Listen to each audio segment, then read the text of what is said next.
Good afternoon, ladies and gentlemen. We are honored to welcome Attorney Diane Miller, who will join us online today, Law and Public Policy Advisor for the National Health Freedom Coalition and National Health Freedom Action, co-founder of the United States Health Freedom Congress. Hello. Hello. I apologize for the inconvenience of not being there today with all of you. I'm delighted to be here today. And I'm calling from Minnesota, the United States of America, and I thank you for all of the technical support to get me to be with you today. I have a presentation regarding the legal issues for complementary and alternative healthcare, so I will share my screen now with you, and we'll go forward with that. My talk is about healthcare and healing practitioners and the law, and I've listened to so many wonderful practitioners this morning sharing information about health and wellness, and I'm delighted to be here. I know this talk is about legal issues, so bear with me with the dryness maybe of it, but it's also very rich and important in the culture. First of all, I ask, where do people turn when they need help? They're seeking trusted sources, and generally speaking, they might ask a family member, a friend, or a community trusted healer when they don't feel well. And that's where I began to do my work as an attorney. How do people find who they need on their healing journey? Oftentimes, in many cultures, they go to experts. Pharmaceutical and surgical medicine is the market-dominated option. But as the years go by and as we get more visibility, complementary and alternative healthcare comes to mind for a lot of people. More people, this graph is used with permission from the World Congress. And there are so many options, and all of you are talking about them today and all the new information coming in. It's almost like we're remembering what healing is about after it's been quashed for dominant cultures. There is still bias and suppression in cultures and in the marketplace, as you all well know, and that's what I'm here to talk about today. Yes, healing is an art. Healing can be a science, but healing also is law. Cultures make laws regarding healing of their people. In the United States, there's a constitution, which is the law of the land here, and that gives authority to make and enforce laws. The people actually draft the Constitution and abide by it.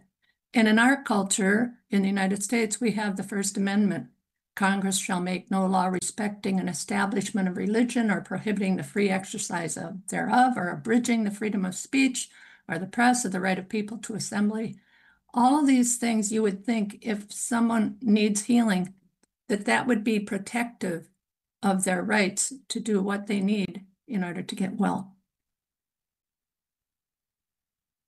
So the question is, why is complementary medicine shut down, ignored, or vilified? And I say, look to the law. And a lot of people don't really look to the law. There's laws impacting healing, constitutional law, federal product laws, emergency health power laws, agency laws, occupational licensing boards, civil law damages, federal criminal laws, and the list goes on. These are just some ways that healing and the options that people want to get to have healing are impacted. So I broke it down into three very short, basic concepts that I think are three of the most important ones for today, but we could talk about it for 8 hours. The three I picked out were occupational law, product law, and the personal freedoms law. So I'll say a little bit about each one of those. Occupation law is prevalent in many countries. I learned about it when I was early in my years of being a lawyer, and there was a farmer who was being put in jail because he cured a congressman, and he was charged with practicing medicine without a license. And I thought, how could a farmer be prosecuted for practicing medicine when he was out on his farm with his colostrum and his cows? And I looked up the practice of medicine definition. And in Minnesota, where I live, it says anyone who offers or undertakes to prevent or diagnose, correct, or treat by any means, methods, devices, illness, pain, wound, fracture, infirmity, or defect of any person. So that's the practice of medicine defined. And if you're not a medical licensed doctor, you can go to jail if you do any of those things. That would mean like grandmothers with chicken soup. So I was really surprised. The case was a big case, and we went to trial twice, 2 hung juries. The jury did not want to put this farmer in jail, and eventually they withdrew all the charges. But this problem legally was still on the books. So I went forward with many people in our state, and we passed an exemption to that criminal charge. We didn't change the definition of medicine. We just say, however, if you're practicing complementary and alternative health care, you don't have to go to jail. And we made a list of things that were protected. And that list today is still on the books: acupressure, anthroposophy, aromatherapy, Ayurvedic, craniosacral, many things on this list. But we also said, including but not limited to. And the people that have the ability to use this exemption are people that are not doing dangerous things. And there's a whole list of prohibited acts. So that was what we did for the healers that don't have a license. But the licensed doctors, they have a problem as well. Even if you're a licensed doctor, the state or the country can give you a privilege to do a dangerous thing like surgery, but you have some restrictions. And in those laws, oftentimes, there's the definition of the occupation, there's the required education and exams, there's the authority to shut you down, there's violations for unlicensed practice. So in those situations, the biggest thing that jumps out for complementary and alternative medicine doctors is they lose their license under grounds for disciplinary actions. And what are those grounds for disciplinary actions? Well, here it is in Minnesota. You have to abide by the minimal standards of accepted and prevailing medical practice in which proceeding actually injury to a patient need not be established. So they have to actually abide by the standard of care of their profession. Many states have tried to get around this, and we have, as an organization, drafted a model law in order to draft laws that allow licensed practitioners to go outside of their conventional standard of care under certain circumstances. Many states have gone forward and put some parts of the model law into place, but only one state so far has said you can go outside of the conventional standard of care. The law might say in a state, you can practice complementary alternative health care, but it doesn't say you can go outside of the conventional standard of care. So we're encouraging people to get the courage to pass laws saying a licensed practitioner can go outside of the standard of care under certain circumstances. And in our model law, the certain circumstances are the 3 principles to practice outside of the standard of care. 1, it does not pose a greater risk of direct physical or emotional harm than the conventional predominant standard of care. 1 is the person has to have reasonable skill and safety and knowledge about what they're doing. And 3, they have to have expanded disclosures to the consumer so the consumer knows what in fact they are receiving that is not conventional standard of care. Product law is another area that it can be very challenging because many healers like to make health claims about what a product can do for them. And health claims on products are regulated. Originally in the United States, the definition of drug was any article intended to use for cure, mitigation, treatment, or intended to affect the structure and function of a body. And in those drug definitions, that would mean if you used water or cherry juice or carrot juice, whatever, you could actually be investigated for using that substance as an unapproved drug because it was intended for use. that definition of basic intended for use was very problematic. So in 1994, we passed a law on Part C that said, other than food, and we tried to move all food into the structure or function definition of drug. So homeopathic remedies are still considered drugs in the United States because they're still in the definition of drug.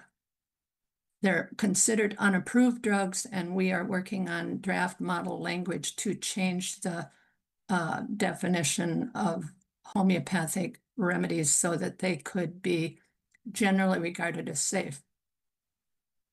But dietary supplements are considered food. They are not regulated as drugs. So they are considered safe. They have a presumption of safety. So with drugs, there's a presumption of danger, and the government can shut you down if you haven't proven safety. Foods there's a presumption of safety, and the government can only shut you down if they can prove harm. So those burdens of proof are really important in these definitions. So dietary supplements are generally regarded as safe. In the United States, it was a huge win in 1994. We have tons of supplements here on the shelves for consumers, and the burden of proof is on the government to show harm. Although they cannot make health claims that would turn them into drugs by definition, they can make structure function claims as food. So the concept with products is the burden of proof needs to be on the government to show harm by clear and convincing evidence before restricting products or practitioners. That's kind of where our national organization lands on what we think the future should hold. We design legislation for the future. We have long and short versions. We have an attorney staff, and we offer these ideas so that people can get involved in making laws that make sense for the future. And then the third area, just to comment on, is personal freedom.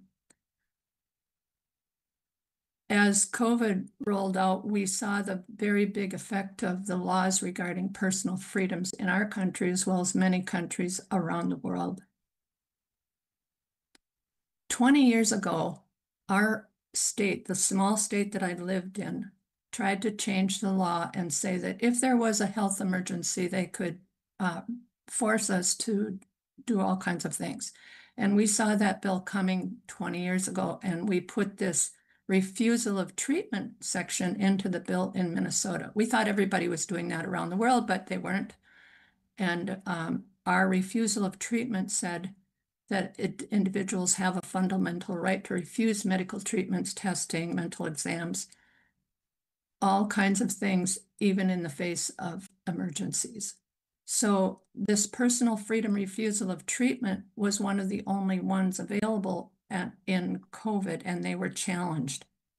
So we started a right to refuse project just during COVID to support states that wanted to change the laws so that they could protect citizens making choices regarding their bodily autonomy. In January of 2020, you can see there were no right to refuse bills introduced in the states other than Illinois and Minnesota. And this year, look at all of these amazing states have passed bills to protect the bodily autonomy of their citizens from a dominant cultural authority. So here's some of the statistics from our right to refuse personal freedom. 1,500 right to refuse bills were filed in 2020. 49 states have filed at least one right to refuse bill. 93 right to refuse bills have passed into law in 29 states in the United States. So the right to refuse project and the movement for people to make their own decisions during their healing journey is something that was very important in the last 5 years to realize. And one of the basic premises that I work with on a daily basis for the last 30 years, just to encourage people to know that laws are impacting what the culture looks like. People make laws. If we care about what the laws say, and we are in a country or community where we have the opportunity to make laws, then we can design the future to reflect our visions. Without that, we can still see the suppression. We can still see the biases. If we don't have our community laws reflecting what our vision is for actual healing, there is so much good information out there that is being suppressed just because of fear of laws. And I am very familiar with a lot of people getting shut down. So we encourage people to be agents of change. And one of the things I always put this at the end of my talks: laws and customs must be carefully reviewed and revised, and even repealed if necessary, and new laws created to reflect the development, the evolution, and the spiritual maturation of a people. So here's our two organizations. National Health Freedom Coalition is a 501c3 tax-exempt organization, which we use to educate the people about the laws regarding health freedom. And then the National Health Freedom Action is our sister lobbying organization, where we can actually train people to go to their governments and change the laws. We draft laws, we testify, we support them on weekly meetings, figuring out how to become active in how to make laws, what has to be done. And we're basically in the trenches with our attorney staff of 3 attorneys. And we work hard to support any group that wants to change the laws to reflect health and freedom. So thank you for your time here today.